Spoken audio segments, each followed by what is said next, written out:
Hello and welcome back everyone. आ गया हूँ मैं वापस अपने साथ लेकर एक और नई पोयम जिसका नाम है फादर रिटर्निंग होम। इसका पेज नंबर जैसे कि आप स्क्रीन पर देख ही पा रहे हैं 116। एंड इनके जो इस पोयम के जो पोएट है उनका नाम है दिलीप चित्रे। ओके, तो दिलीप चित्रे जो है ये बहुत ही ऐसे वर्सेटाइल पर्सनैलिटी के ऐसे पर्सन थे जिनके जो पोएट तो थे ही, इनके साथ साथ वो पेंटिंग भी करते थे, फिल्म भी बनाते थे और नोटेबल ऐसे उनका कंट्रीब्यूशन भी था मैगजीन के कॉलम लिखने में।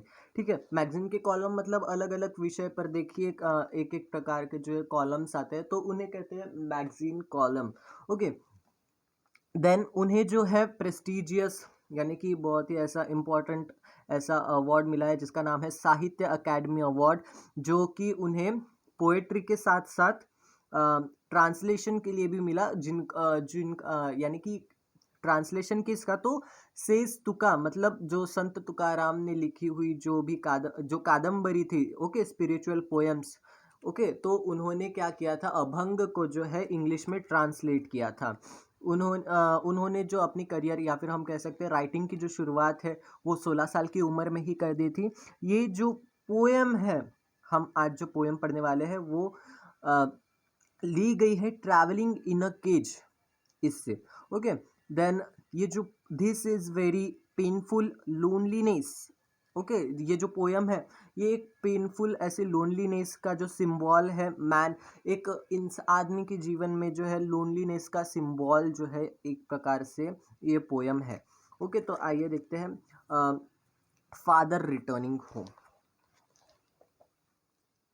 माई father travel on the late evening train standing among silent commuters का मतलब आप देख रहे हैं वहां पर, those who travel regularly from one place to another specially for work. ठीक है, यानी कि काम के सिलसिले में जो जिनका रोज का आना जाना रहता है उन्हें कहेंगे हम commuters. Okay, then after that वहां पर उन्होंने एक बात कही है, suburbs slide past his unseeing eyes. His shirt and pants are soggy, and his black raincoat stained with mud, and his bag stuffed with books is falling apart. तो इन ये जो लाइंस है उनका अर्थ क्या है, तो आइए मैं बताता हूँ।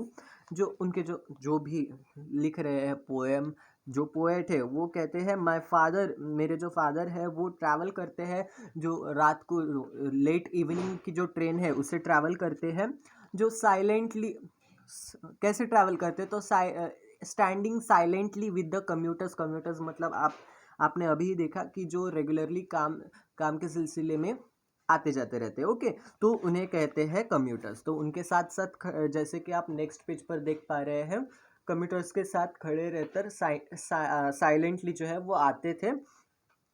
उनकी जो शर्ट थी और पैंट थे वो वेट एंड सॉफ्ट, सॉगी का मतलब वेट एंड ड्राई थे, और उनका जो ब्लैक रेनकोट था, ओके, तो वो जो है उस पर स्टेन लगा हुआ था। स्टेन मतलब क्या, दाग लगे हुए थे किसके, तो मड के। ठीक है, मड मतलब कीचड़, कीचड़ के जो है वो दाग लगे हुए थे। And his bag stuff with book is falling apart, और एक हाथ पे जो है उन्होंने बैग टंगी हुई थी जो बुक से लदी हुई थी यानी बुक से भरी हुई थी। His eyes dimmed by age fade homeward through the humid monsoon night. ठीक है, उनकी जो उम्र के हिसाब से, अभी देखिए उनकी उम्र हो चुकी थी तो उनकी उम्र के हिसाब से उनको जो है दिखाई कम देता था। ओके, तो उनकी जो आंखें थी वो डीम हो चुकी थी बाय एज के हिसाब से। Fade homeward through the humid monsoon night, monsoon का सीजन चल रहा था, जैसे कि आपने देखा कि रेनकोट का जिक्र हुआ, मतलब ही क्या है, तो रेनी सीजन है। ठीक है, तो ऐसी मॉनसून की नाइट थी जहाँ पर ह्यूमिड क्लाइमेट था। ह्यूमिड मतलब चिपचिपाहटपन रहना एक एटमॉस्फेयर में। तो उस समय जो है उनकी जो आंखें थी वो धुंधली सी थी। ओके, धुंधला दिखाई दे रहा था, तो उस धुंधली हुई आंखों से जो है वो घर की तरफ आ रहे थे। Now I can see him getting off the train. Okay, train से उतरते हुए वो क्या कर रहे थे, एक इमेजिनेशन जो है उन्होंने बताई कि मैं जो हूँ ऐसा देख सकता हूँ कि मेरे जो फादर है वो ट्रेन से उतर रहे हैं, like a word dropped from a long sentence, उसी प्रकार जैसे एक लंबे सेंटेंस में से कोई एक वर्ड जो है वो छूट जाता है या फिर ड्रॉप हो जाता है। Okay, he hurries across the length of grey platform. ठीक है, वो जो है चलते जा रहे थे अक्रॉस द ग्रे प्लेटफॉर्म, जैसे कि आपको पता ही है कि जो रेलवे स्टेशन होता है वहाँ पर ग्रे प्लेटफॉर्म होता है ना, उतरने के लिए जो प्लेटफॉर्म बनाया हुआ रहता है वो ग्रे कलर का होता है। तो उस ग्रे प्लेटफॉर्म से जो है वो जल्दी जल्दी में आगे बढ़ रहे थे, यानी कि पार कर रहे थे। क्रॉसेस द रेलवे लाइन, उन्होंने रेलवे लाइन को क्रॉस कर दिया और एंटर्स द लेन, यानी और अपनी गली में जो है वो एंटर कर दिए।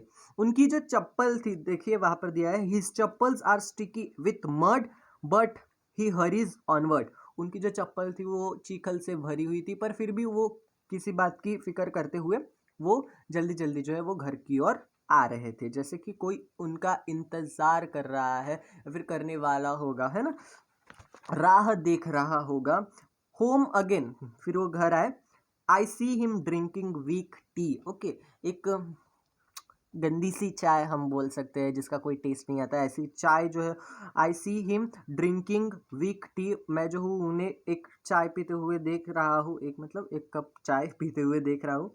ईटिंग अ स्टेल चपाती। ठीक है, स्टेल चपाती मतलब जो बासी हुई चपाती है वो खाते हुए देख रहा हूँ। जैसा कि आप देख पा रहे हैं वहाँ पर स्टील चपाती का जिक्र हुआ, मतलब ही उनके घर में एक तो लेडी नहीं थी कोई जो उन्हें बना कर दे, या फिर कोई उनके इंटरनल प्रॉब्लम्स हो गए। ओके, इंटरनल मतलब फैमिली प्रॉब्लम्स हो गए। Okay, so reading a book after that. ठीक है, स्टील चपाती खाने के बाद बुक रीड करना।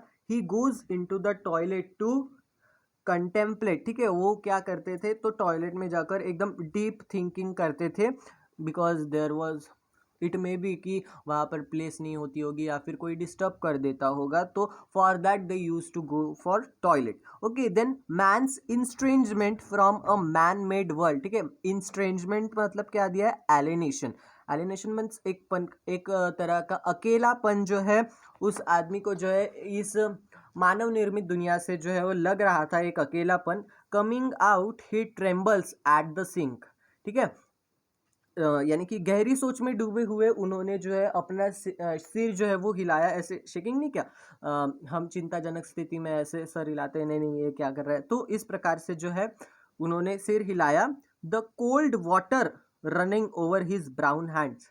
आप देख पा रहे हैं नेक्स्ट स्लाइड में कि हमारी नेक्स्ट स्लाइड चालू हो गई है, पेज नंबर 117। तो यहाँ पर आप देख पा रहे हैं कि उनका जो, ये देखिए वाइट शर्ट में जो आदमी है उनको तरफ देखिए, उनका जो स्किन कलर है वो जो है डार्क दिखाया है, तो दैट मीन्स ब्राउन। तो ओके, तो उनके जो ब्राउन हैंड थे वहाँ से कोल्ड वाटर जो है वो रन कर रहा था, गिर रहा था। Then a few droplets clings to the greying hair on his wrist. उनकी जो हथेली थी, ओके, व्रिस्ट मतलब जो कलाई होती है, सॉरी कलाई जो थी, उन पे जो ग्रेइश कलर के जो हेयर्स थे वहाँ पर कुछ ड्रॉपलेट्स जो है वो चिपक गई थी। His sullen children have often refuse to share. उनके जो सलन मतलब यहाँ पर दिया है bad tempered. Okay, bad tempered, tempered मतलब क्या होता है, जिन्हें गुस्सा कंट्रोल करना नहीं आता, तो ऐसे जो चिल्ड्रन थे वो उनके साथ जो जोक्स या फिर हम कह सकते हैं सीक्रेट शेयर करना जो है वो पसंद नहीं करते थे। And listening to the sorry, he will now go to sleep. Okay, after that वो जो है स्लीप करने के लिए या फिर स्लीप करने जा रहे थे, और उनका जो है स्लीपिंग टाइम हो चुका था हम कह सकते हैं। ओके, तो स्लीपिंग टाइम होने के कारण अब वो क्या कर रहे थे, तो listening to the static radio, static on the radio. Static मतलब क्या है, जो कंटिन्यूशन में नहीं रहता है ना, या फिर नॉन चेंजेबल रहता है। ओके, तो ऐसा रेडियो का एक चैनल सुनते बैठे थे और dreaming of his ancestors. And grand children, ठीक है। तो सपने में क्या देख रहे थे, तो सपना देख रहे थे कि उनके जो एंसेस्टर्स है वो एंड ग्रैंड चिल्ड्रंस के जो है वो सपने देख रहे थे, और thinking and they were thinking कि जो नोमैड्स रहते हैं, ओके, नोमैड्स मतलब क्या, जो बंजारे लोग रहते हैं, okay, Banjare, I think so सबको पता होना चाहिए कि जो बंजारे होते हैं वो जो भेड़ बकरियां रहती है ना, तो उन्हें चराने के लिए एक प्रदेश से दूसरे प्रदेश ले जाते हैं because of the lack of greenery, और हम कह सकते हैं lack of food and on in that particular area. तो वो जो है एक जगह से दूसरी जगह शिफ्ट होते रहते हैं, तो उन्हें कहते हैं नोमैड्स। एंटरिंग अ सब कॉन्टिनेंट थ्रू अ नैरो पास, जैसे नोमैड्स जो है छोटे छोटे जगहों से जो है दूसरी दूसरी छोटी छोटी रास्तों से जो है दूसरे दूसरे जगहों पर जाते रहते हैं, उसी प्रकार जो है वो खुद को एज अ नोमैड जो है कंसिडर करते थे, जो अपनी दुनिया छोड़कर दूसरे की दुनिया में जो है शामिल होना चाहते थे। ओके, आई थिंक सो आपको ये जो लास्ट की लाइन से समझ में आ चुकी होगी, एंड पूरी poem, I mean to say that कि पूरी पोएम समझ में आ चुकी होगी। If you like this, and just do one thing कि आप जितना हो सके इन्हें नीडी जो स्टूडेंट्स हैं उन्हें शेयर कर दीजिए, ताकि आगे चलकर जो है उन्हें प्रॉब्लम ना हो एग्ज़ाम्स में। थैंक यू फॉर, और हाँ, अगर आपको इससे रिलेटेड और भी अगर वीडियोस देखने हो तो मेरे चैनल पर देख सकते हैं आप।